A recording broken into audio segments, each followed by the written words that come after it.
السلام عليكم ورحمة الله تعالى وبركاته. سلام كبعدي وولالكين محمد عبد القادر. waxaa halkeedii ka sii wadan doonaa sheekadii qayb ka mid ahayd nolosheeda. dabcan waxaa laga yaabaa in qaybtii hore haddaadan dhageysan ama aadan daawan tani aysan wax xiisaa ku yeelan doonin ama aad meel dhex ka soo qabsatay. hoos ayaan ku dhigi doonaa qaybta koowaad si aad u daawato oo aad ula socdo qaybtan hadda aan ka hadlayo. waxa inoo joogtay iyadoo haweeneydii shaaxa iibinaysa halkii lagu dilay cunugii yaraa ay gacanta ka go'naana uu dhiigii ku dhex dabaalanayo.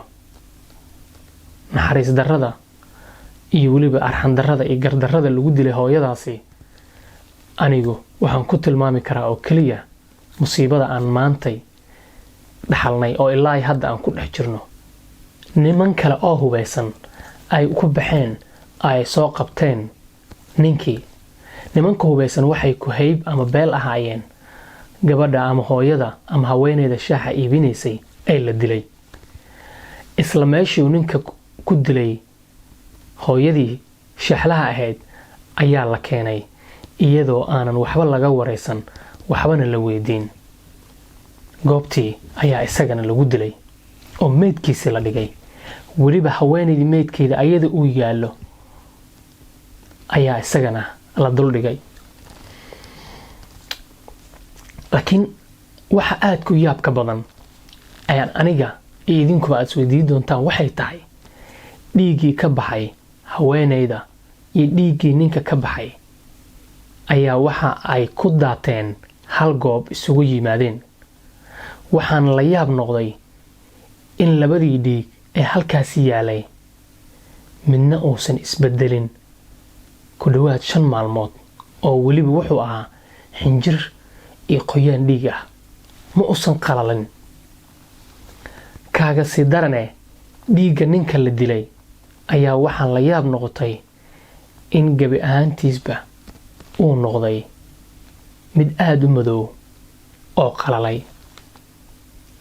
ilaa iyo 2 isbuuc dhiigga halkaas ayuu yaalay oo cid carro ku shubta ama cid aasta maysan jirin.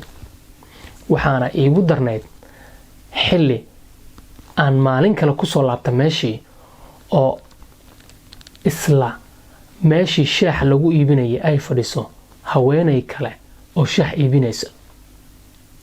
haweeneyda shaaxa iibinaysa waxay ahayd haweeneydii halkaas ka dhimatay walaasheed.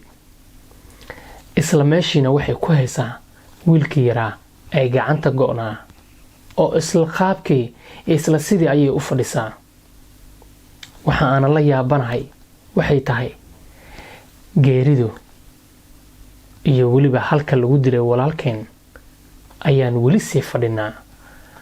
waana tabta maanta ay taagan tahay dalkayga Soomaaliya. maalin walba qarax ayaa ka dhaca wadada Maka al-Mukarrama ama qayb walba oo kamid ah Soomaaliya haba ugu darnaatay Muqdisho. haddana saacado kadib waxaa laga yaabaa meeshii ay 100 qof ku dhimatay in sideedii loo camiro oo ganacsigii iyo noloshiiba ay iska socoto. waxayna taa ku tusinaysaa in qalbigeena haba yaraatee ay ka baxday naxariistii iyo dareenkii bini'aadanimo.